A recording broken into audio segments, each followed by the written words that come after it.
Sto bevendo un nocciolino. Chi vuole berlo con me? Ho la tazzina di Barcellona che mi ha portato una persona cara. È buonissimo.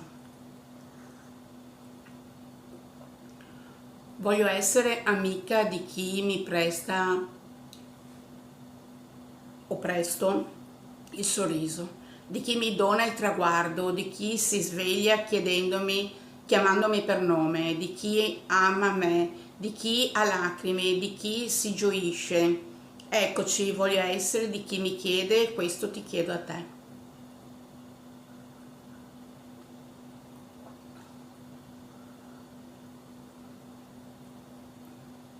Buono.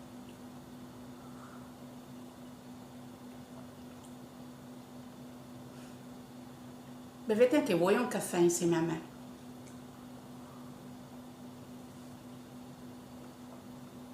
Perché ci fa star bene, qualcosa che condividiamo, che facciamo tutti. È qualcosa di comune accordo, una comunione. Ciao ciao. È nocciolino comunque, non è caffè.